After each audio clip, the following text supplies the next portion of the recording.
For fall 2021 semester. I thank you. It's good to be here. Of course, anytime you're ready, technical difficulties happen, but God, we got it. We made it. Okay, I am Tanya Thompson. I am an Army veteran. Who? Happy Veterans Day. I am a junior aviation science major at Elizabeth City State University. Tonight, I will be serving as your mistress of ceremony. I am extremely blessed and honored to bring greetings on behalf of Elizabeth City State University's Community Connections Performance and Lecture Series. The mission of the series is to produce cultural experiences, which can be enjoyed by students, faculty, and staff, as well as the community at large. The series brings leading scholars, artists, and influential leaders to share their thoughts and experiences with the Viking community. Prior guests have included Grammy Award-winning super producer, Ninth Wonder, actress, activist, and TV and radio personality, Claudia Jordan, and general manager and head of programming for Fox Soul, James Dubois. We would like to thank our sponsors, First Citizens Bank, Microsoft, National Endowment for the Arts, Duke Energy Foundation, Trustee Phyllis Bosemworth, and contributions from our very own ECSU students for making this event possible. This evening, we will continue our 2021-2022 series with the first Black female prisoner of war in U.S. war history, Shoshana Johnson. Yes.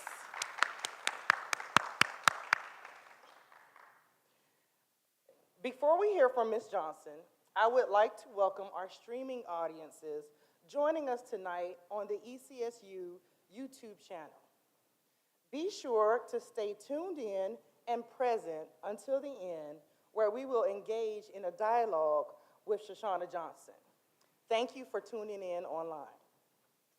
And now, I am honored to introduce our special guest for tonight, Shoshana Johnson, the first Black female prisoner of war in U.S. war history.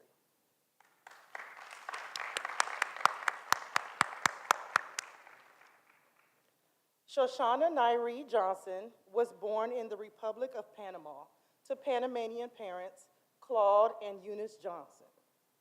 Johnson attended the University of Texas at El Paso and later joined the U.S. Army in September 1998. She completed the U.S. Army Basic Training Course at Fort Jackson, South Carolina,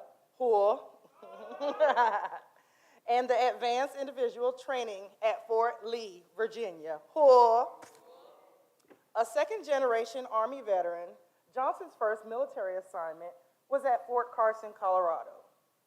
In February 2003, at her second military assignment at Fort Bliss, Texas, Johnson received orders to deploy to Iraq and to carry through her duties as a food service specialist, 92 Golf, with the 507th Maintenance Company, 552nd Battalion, 11th Brigade. 5-5 Deuce.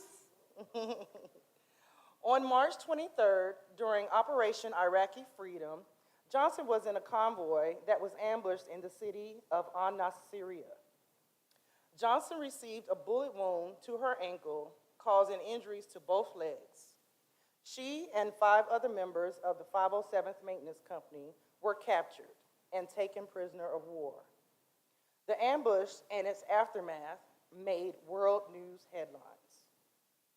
House raids conducted by U.S. Marines in the city of Samarra, Iraq, resulted in the successful rescue of 7 POWs on the morning of April 13th.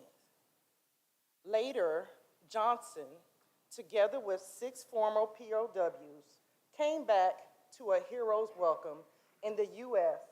with a cheering crowd of over 3,000 people. Specialist Johnson retired from the Army on an honorable discharge on December 12, 2003. Johnson's awards and decorations include the U.S. Army Service Ribbon, Army Commendation Ribbon, National Defense Ribbon, Good Conduct Medal, Bronze Star Medal, Purple Heart Medal, and the Prisoner of War Medal. U.S. Army officials identified Johnson as the first female POW of Operation Iraqi Freedom and the first Black female POW in U.S. war history. Since her return to the United States, Specialist Johnson has received numerous awards and recognition for her courage, valor, and service to the United States. Tonight, we celebrate Veterans Day. It is an international day of remembrance that was originally celebrated on the 11th hour of the 11th day on the 11th month. To date, that date, the World War I ended over 100 years ago. Veterans Day honors those living and deceased. Will all who served and are currently serving please stand to be recognized?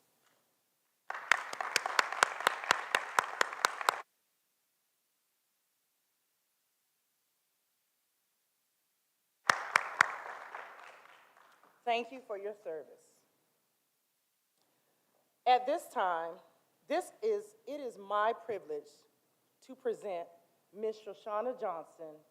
Vikings, help me please welcome Ms. Shoshana Johnson.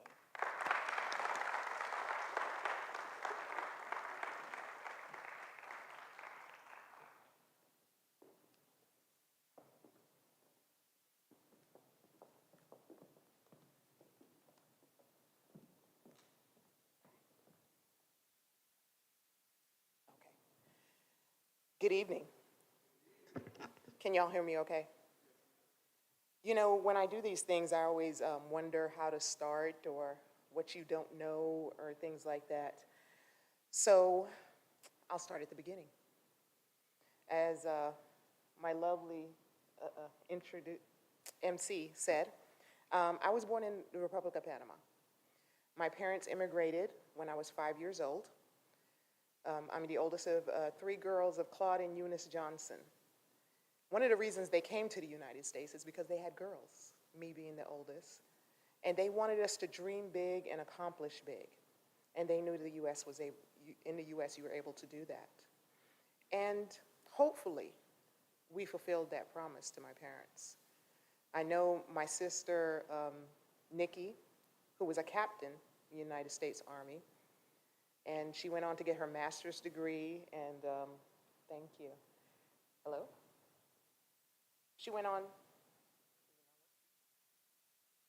Can you hear me? Oh, okay. I guess you can. She went on to get her master's degree after leaving the military and taught high school, and now she teaches at a community college, and she went back and became a masseuse and opened up her own shop on top of that. My sister Erica is actually a PhD and teaches English at Utah Valley University.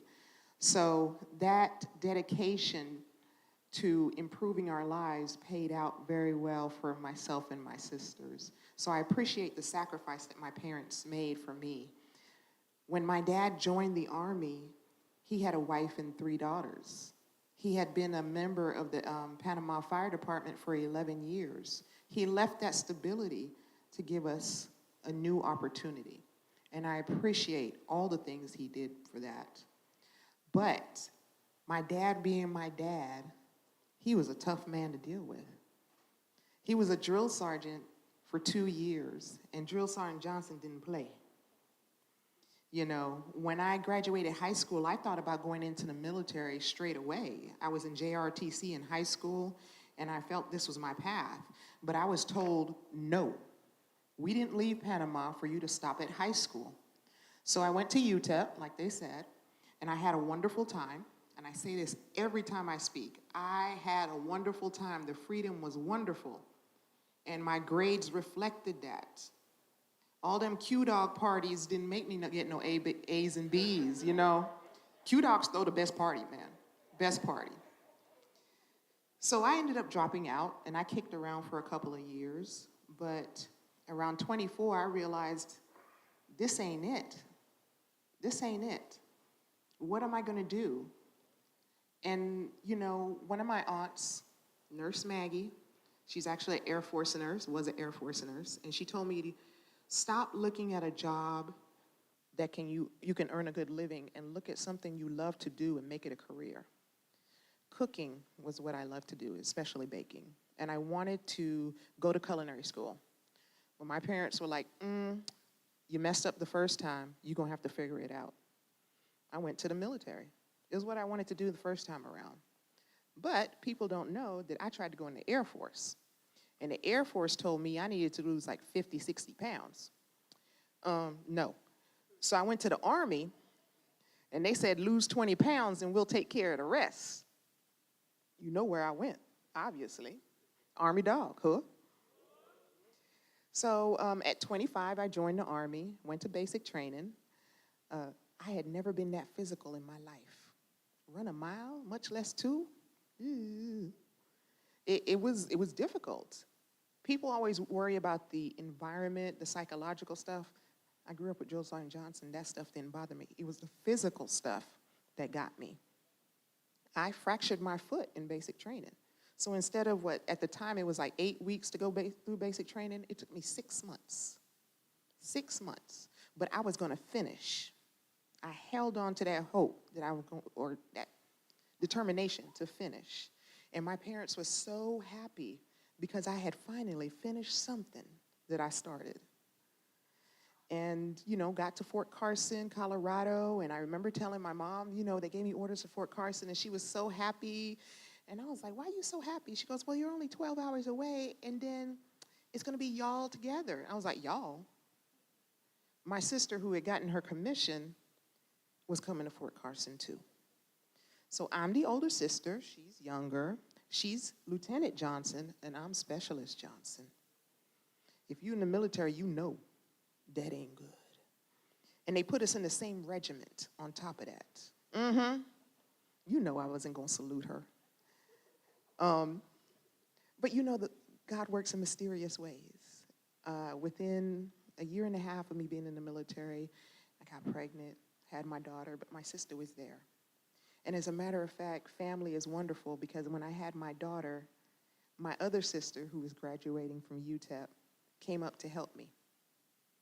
And the 3 of us were there helping each other in Colorado. Now, when I re-enlisted, I realized that I had a child to take care of, and I re-enlisted to go back home to Fort Bliss. I remember waiting to the very last minute to re-enlist and saying I wanted Fort Bliss, and the recruiter was talking about, our recruiting officer was talking about, I don't know if you're going to get it. You waited till the last minute. Sure enough, within 2 hours of me putting in that requests and everything. They were like, dang, Johnson, you got it. And I said, ain't nobody trying to go to Fort Bliss, especially no cook. So of course I got it. And I went home. It was so much easier. And I knew things were going to get, tricky. You hear the rumors about deployment, especially since months before my sister had already been deployed. She had my niece. After 6 months, I don't know if it's the same now, but 18 years ago, you had to be, after 6 months, you got to be physically ready, pass the PT test, and be deployable. My niece hit 6 months. My sister hit 6 months out, and she deployed because it was right after 9/11. They gave her 72 hours. 72 hours to take care of her business, and she was on a plane to Kuwait because they were starting to send troops into Afghanistan. That's the life we live. So after that, my sister comes back, and then I'm at Fort Bliss. It was, I would say, another 8 months after my sister gets back, and I'm deploying. And we don't think anything of it because this is the life we live. We went through it with my dad deploying to Desert Storm. My sister had just deployed. I had cousins, uncles, and so forth to deploy. We didn't think anything of it. I remember my family, my mom especially, talking about, okay, bye, at the family center. Everybody's hugging and kissing and crying. My parents are like, see you later. See you in a couple months. I didn't think nothing of it, too. I said, bye. I thought I was going to lose some weight, save some money, do my 6 months, and be home. Of course, that's not what happened. You can't predict what's going to happen in a conflict. A couple days into the conflict, I think it was 3 days. I'm not even sure what day the conflict started. That's how you're in the zone, you're over there, you get the orders, you go. We were ambushed. 9 from my unit and 2 others were killed. And 6 of us from 507th were prisoners. Now, Jessica, after the ambush, the Iraqis went back checking the vehicles and found her and Lorianne Priestawa alive. And they were taken to the hospital in a Nazariya. Lorianne died of her injuries. Jessica was kept in the hospital. At this time, me and the guys were taken to Baghdad. I remember them taking us to Baghdad, and they stopped in every little city or little town to show off that they had captured Americans. We got slapped, we got spit on, we got roughed up along the way. When we got to Baghdad, we were interrogated. After that, we were put in our cells.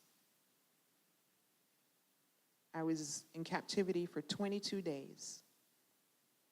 They moved us 7 times. As the U.S. got closer to where we were being held, they moved us and moved us and moved us.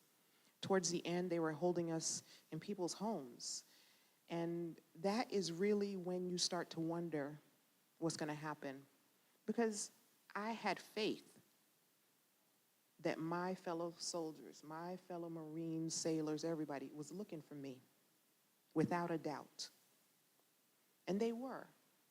But they checking prisons and jails. They can't check every house in the country. So once you start getting to houses, how are they going to find you? So a little dread set in my heart. But April 13th, Palm Sunday, those Marines came busting through the door. And I remember being so elated. I cannot begin to describe to you how elated I was to hear clear English as them Marines kicked down the door. It's just like the movies. Real life is almost never, ever, ever like a movie. This time, real life imitated a movie. And it was beautiful. And I am blessed that those Marines took a chance to bring me home so I can see my daughter grow up, so I can meet my niece and my nephew. I am truly blessed. But the thing is, when you come home physically, sometimes mentally, you're still out there. You know, it was wonderful to see all those people, especially in El Paso, my hometown, being out there for me and supporting me. And as I got better physically, the mental aspects of it became heavier. It's not just the captivity, it's the fact that your friends had died. By the time we got home, they were buried. We couldn't even attend masses or memorials for them. It's the fact that you still can't grasp the fact that this happened to you. There are days now when I still sit back and think, did this really happen to me? Did I really go through all of that? And why am I here and those wonderful people aren't? And I really can't answer why, but I do my best to get up and not let their sacrifice be in vain, to go on and think of them and make sure they're remembered. That's all I can do. And that inspired me to go back to school. I got my culinary degree, which was awesome. Education was the big thing for my parents, and I continued my education. I got my culinary, I got my associates. Even till today, my dad still looks at me and talking about when we gonna get that bachelor's degree. And I'm like, I don't know about that. I don't know about that. I'm like, but every day I try to do better than the day before. And that's really all I can do. You know, one of the things with PTSD is over time I learned that there is no cure. I think that was my problem for a lot of years. I kept on thinking, I'm gonna do this, and I'm gonna be cured. There is no cure. I just learned to live with it. I learned to live and cope with the triggers, the depression, the guilt, and every day try to do better. There are days when I don't want to get out of bed, but I try to push myself. There are days when I lay down and I want to die. I ain't gonna lie to you. I've been hospitalized 3 times. But I keep pushing forward because 9 people are no longer here, and their families wish they were. And my family supports me and loves me, even though they crazy. They crazy. I love them to death, but they crazy. But that's okay. A bunch of crazy veterans is what you need in your life. And that's what they are. I have a wonderful great uncle, 90 years old. I saw him 2 weeks ago, Uncle Al. Uncle Al is a Vietnam veteran, and I saw him 2 weeks ago, and we were sitting down talking about our Army times and, you know, basic training and all that stuff. And my aunts, 3 of my aunts were there, and they were like lost in the sauce. They didn't understand what we were talking about. And that's the beautiful thing about being a veteran. No matter what generation, what branch, you can sit down and they understand. The connection is just there. And those who have never served really don't get it, but we get it. When you walk the walk and talk the talk, you know that special language. So for all of those you served, my brothers, my sisters, I thank you from the bottom of my heart, especially those that came before me and made it easier for me to get the job done. I appreciate you. Now, I've run my mouth pretty good, but I want to know what you want to know from me. Do we have any questions? Get on up. Come on. Where are the questions at? See, when I do these things, it's hard for me because I don't know what you want to hear. I can tell you stuff, but it may not be what you want to hear. Oh, Lord. Yes, sir. Okay.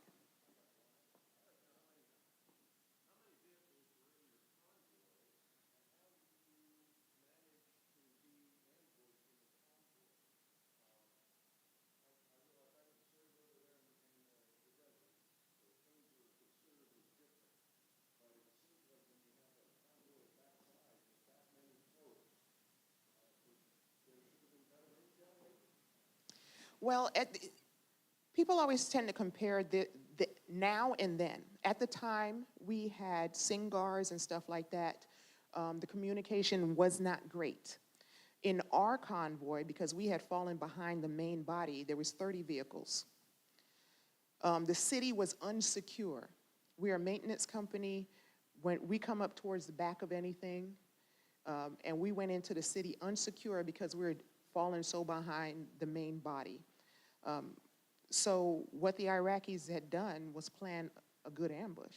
If you're in a city, as we got into the city, they got communique that the city was unsecure. We turn around to come back. In the time it took for us to turn around to come back, they had set up the ambush. They cut the convoy into 3 parts. Now, the first part got out of the city. The second part was trapped, and they fought their way out of the city with the help of some Marines. I was in the third part, and those in the third part were captured or killed. This mic to pass around, and then that way you can use that one. I'll talk with this one. So if anybody else has a question? Okay, I'm gonna do something. I'm gonna take off my shoes. It's real cute, and I want it to look nice and everything, but my feet hurt, and these ankles been damaged, so. Yes, ma'am?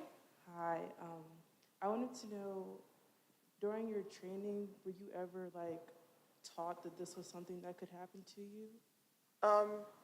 We all get part of your training, we do hand-to-hand combat and stuff like that. Did it enter my mind as a cook that I would be captured? Not really. Basic training, you're taught all kinds of stuff. But I know that, I don't know how many people know this, when you're a pilot and stuff like that, they get specialized training on being caught as a prisoner and stuff like that. You don't get that kind of training throughout the Army. Now, I know since our situation, there has been changes made to basic training. So it's different. The basic training now is different than what I went through. They are doing more things with hand-to-hand and certain things about being a prisoner and stuff like that. I remember they spoke to us when we came back. There were quite a few sergeant majors and stuff like that spoke to us individually and wanted to know, what was your experience? What do you think you can change and stuff like that? And a lot of it was taken and implemented. So when they go through basic training, you get your weapons sooner, you do this sooner, you do more intense training on certain things. But as specific as being a prisoner, no, I didn't get nothing specific. It's just general. Thank you so much. Hello. Yes, ma'am. What was it like acclimating back to civilian life, both physically and mentally, and also for your family? I still haven't acclimated. I was an Army brat, I was a soldier, I was a veteran. I realized just a couple days ago, I only spent 6 years as a civilian. I'm older now. I'm not gonna say how old I am. But that's the only time I've been as a civilian. So I've never really acclimated back. I mean, my dad, 21 years he spent in, he retired in 1999. He still has a packing list when he goes on a trip. You know how they used to give you packing lists when you go into the field and all that kind of stuff? He still does that. He still rolls his socks and his T-shirts. He keeps his dishes kind of like dress right, dress. You don't let it go. You don't let it go. It just becomes a part of your life. But see, that's what makes us very valuable. That military training and all that stuff that we take on afterwards, that's what makes us so valuable. As far as my family, most of them are military, so we all the same. So, and that's really great because I can talk to them, like I said, in our language, and we understand. I have so many different family members that I can talk to, and it helps me a lot. Helps me a lot. Next. You already answered my question about basically your state of mind when you. I'm sorry, I can't hear you. Oh, sorry. You already answered my question about your state of mind when you were captured, how you kept faith and stuff like that, and then you moved on into the houses and stuff. But when you started getting depressed, did you kind of lose, lose your way as far as like religiously in that sort of way? Like, No, actually, I remember I'm Catholic. I hadn't practiced my faith in quite a few years before that. Before I deployed, I had kind of like started moving back to my faith and stuff. You never know what's going to happen. The way I ended up moving back to my faith, and then this happened. So I did a lot of talking to God and really, leaning on my faith in a bigger way. I apologize for every wrong thing I ever did in my life. I apologize for how I treated my sisters and got them in trouble and partying too much and doing all that kind of stuff. But you can't bargain with God, but you still do it. And but then and now, I think my faith is a big part of my life. I know everybody is different, but for me, my faith is what helped keep me going. Good evening. I just wanted to ask how you evolved, or have you seen yourself evolve mentally since the situation then and now? That's a good one. First of all, I always had a big mouth. I didn't realize it. I thought I was kind of timid. And then I looked back. Reflection's a wonderful thing. I was like, no, I could have got myself articles a lot of time. I had a big mouth. But there were times when I bit my tongue. I don't bite my tongue as much anymore. I don't have to. I think one of the things I had to let go of after coming back was some anger. And I didn't realize I was holding on to some anger until many years later. This conflict was very controversial, and I think I put the blame too much on too few shoulders. There was lots of contributions to this conflict, and everybody deserves a little bit of the blame. But it wasn't one person that did so wrong. And so I had to let go of some of that, I really held, some of my command in, it was like it was their fault. It was their fault. They made some missteps, but there were missteps made above them and above them and above them that contributed. And as time went on, I was able to see that more. So hopefully I got to be a little bit more forgiving, a little bit more understanding. And hopefully I've got better at this speaking thing. I remember the first time I ever did a speaking, and I was like, huh? So hopefully y'all get my point when I talk now. Next, anybody else? Okay, so being in your shoes now, what is one thing you would tell your old self during that time when you were a prisoner of war?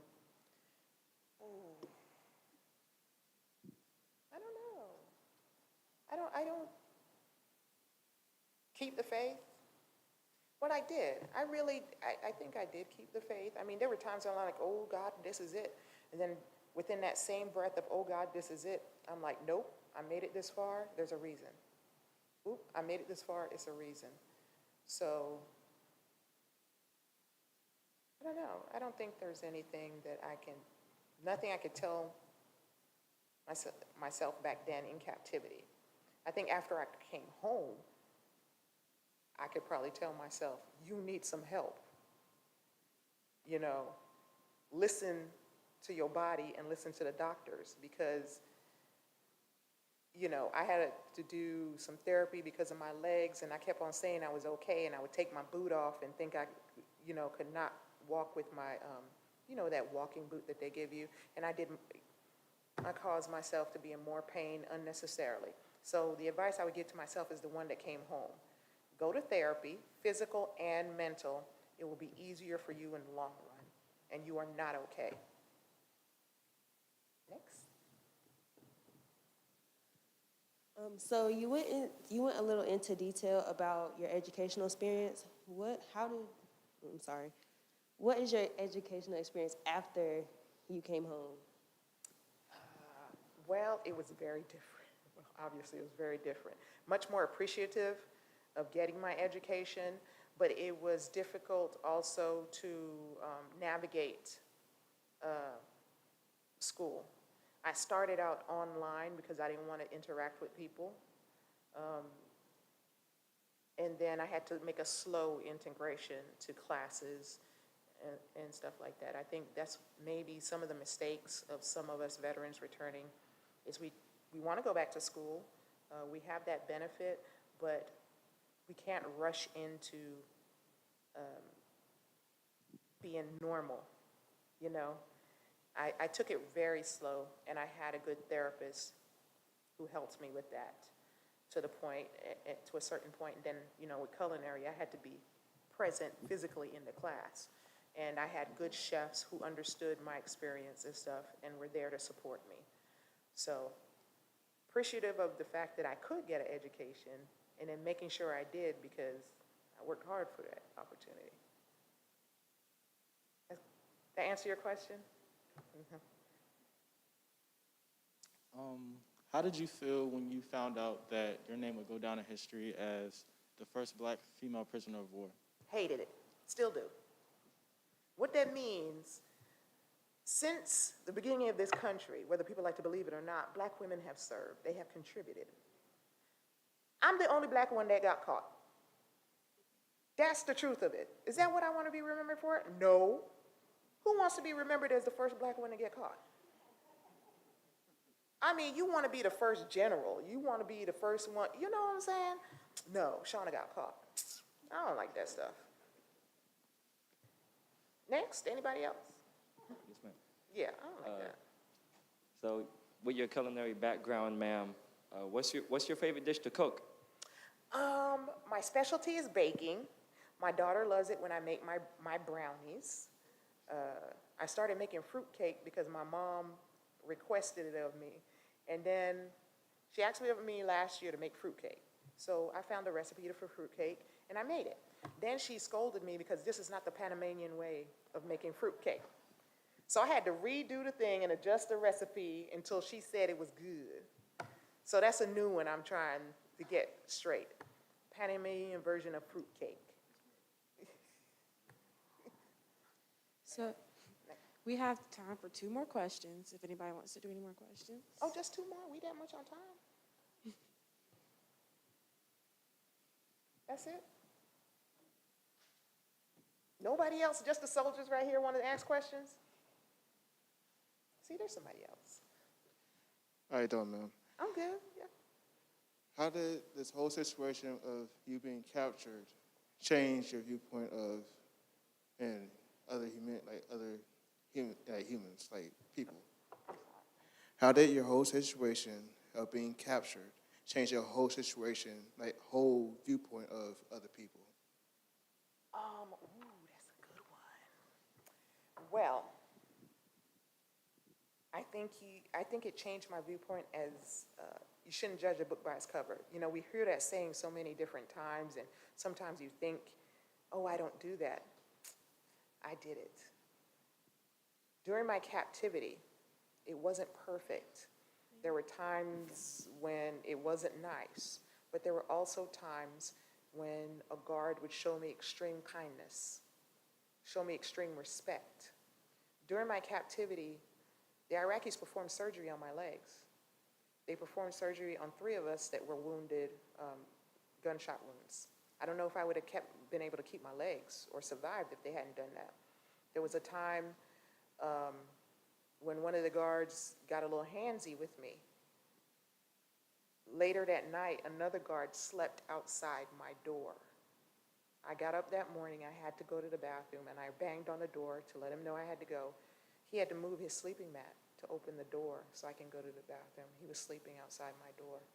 I don't know if he saw the other guard put his hands on me or not, but I knew he was there. So it really brought home to me that don't judge a good book by its cover.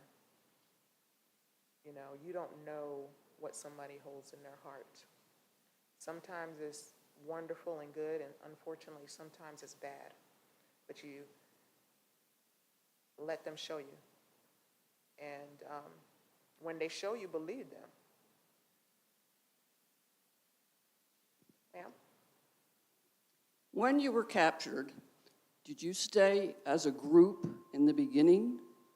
And another question is, after you came home, did you stay in contact with the people that were captured with you? And the third one that I'd like to know about is the fact that since you are a Black woman, were you treated differently? Okay. When we were captured, we were kept separately. Part of the Geneva Convention is if you have females, they're kept separate. But I was the only female that went to Baghdad. So it was hard being alone constantly. By the time we got to the second place, they were putting me with the men. So the last 2 places out of the 7, I was held with the men. I do still keep contact of everybody. Joseph Hudson and Dave Williams live in the El Paso area, so they're easier to talk to. Patrick Miller is still active duty at Fort Riley. Jim Riley is in Virginia. Edgar Hernandez is in Pharr, Texas. He's a police officer. And Ron Young is in Georgia. I don't know if it was because I was a female or as a Black female, since I was the only female in Baghdad. Lynch's experience is different because she stayed in the Nazaria. I just don't know. And that's it.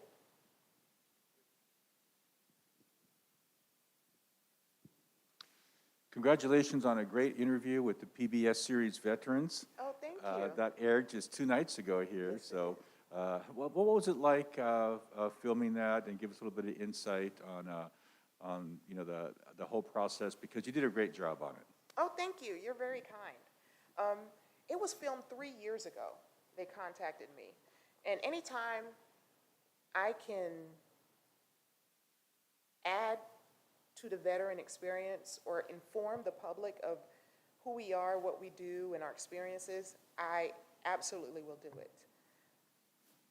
You know, after it was done, I just went on with my life. And then, you know, in the last couple of months, they were like, okay, it's going to air, and we would like you to do some interviews on top of that. And then everything started blowing up. So it was a little hard. It was a little hard to talk about some of the stuff. They had those clips for the TV show, but then they did a podcast, and I actually just listened to the podcast today. It's kind of interesting to hear yourself talk about your own experiences, and I didn't even remember what I said. All I know is that at that moment, that's how I felt. That's my truth.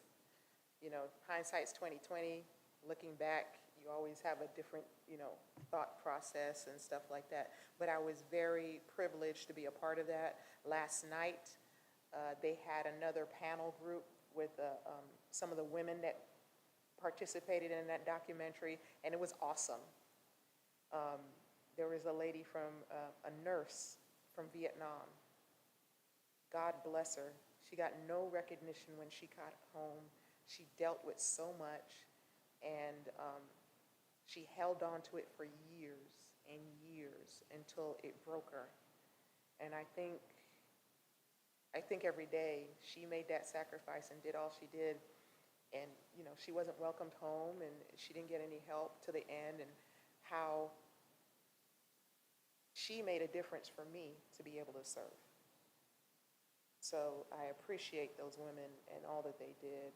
And it was just humbling to be included. Humbling.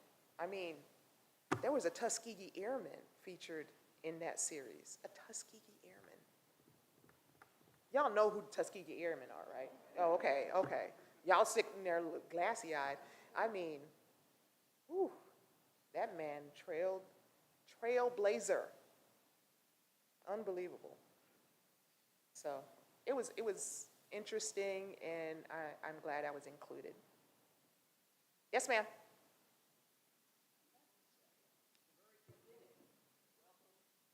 Thank you. Thank you very much. I appreciate that. Are we all done? I got to put on my shoes. Wow, thank you, thank you, thank you for that, for sharing your inspirational story Well, with thank us. you very much. And Y'all are thank very you again kind. for your service. Oh, thank you, so and thank much. you for your service. Thank you. Yeah. Thank you for your service. I appreciate y'all. Oh, we're blessed to have you. Thank you so much for coming.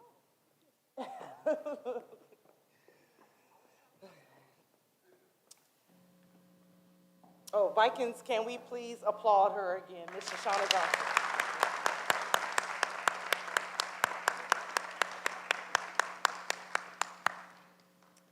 On behalf of Elizabeth City State University, the Community Connections Committee, and our sponsors, I would like to thank you for joining us tonight.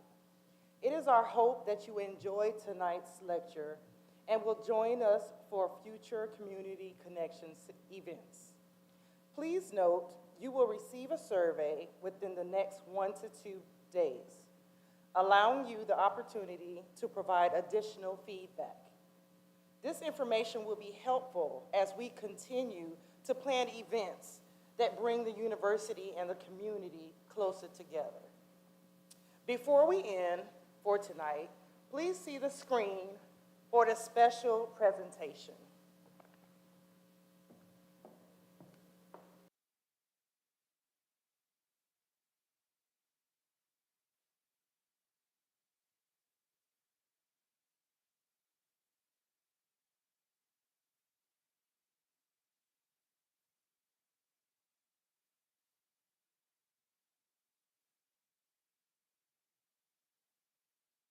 CSU presents a discussion on survival with the first Black female prisoner of war, Shoshana Johnson, a part of the Community Connections performance and lecture series. Join us Thursday, November 11th at 7 p.m. at the Mickey L. Burnham Fine Arts Center and on ECSU's YouTube channel.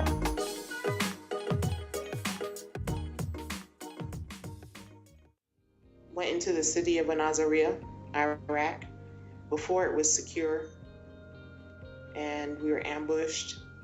We lost 11 in the ambush. 8 of us were taken as prisoner of war. 2 died in captivity. Jessica was kept in Nazareth, and the 5 of us were taken to Baghdad. When I first heard Johnson's story, I was amazed. Her being an African-American woman in the military is stellar by itself. When I heard that she was a POW, I could only begin to imagine what she had gone through. However, it takes a courageous and strong person to go through what she had been through and still be here to tell her story to this day. I'm excited about having Specialist Johnson here on our campus at Elizabeth City State University. Her story is very awe-inspiring about her being the first Black female that was captured as a prisoner of war, but also with us both being in the military, in the Army. We both attended basic training at Fort Jackson, South Carolina. We both climbed Victory Tower, and in spite of everything that she has been through, she is still yet standing.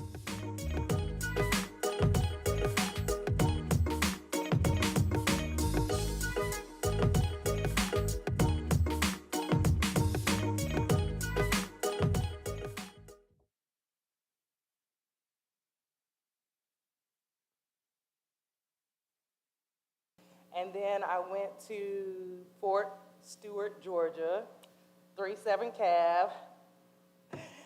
The only female in the all-male unit. I was like, y'all made a mistake. I'm clearly not a man. But yeah, they were my brothers. I had the best time. And then they was like, Sharn, you know you gotta do an overseas tour. You had ducked and dodged it for this long. And so they said either Germany. I said no. They said Korea. I said no. They said Hawaii. I said no. Been there with my dad for 7 years. Didn't want to go back. And then they said Alaska. I was like, yeah, it's tax-free and they get the dividend. I'll take Alaska for $500, Alex. So yeah, they sent me over there, and it was some of the best times of my life. But yeah, I got deployed right after, we got deployed from Georgia right after 9/11. So after I had my son, I was like, okay, you gotta wing off, I gotta go. So yeah, is it time for the video? Oh, yeah. Thank you. You're welcome. All right, Vikings. So we will post the video online for your review later. I want to thank everyone for joining us tonight and our special guest, Ms. Shoshana Johnson. Thank you. Will we applaud her one more time?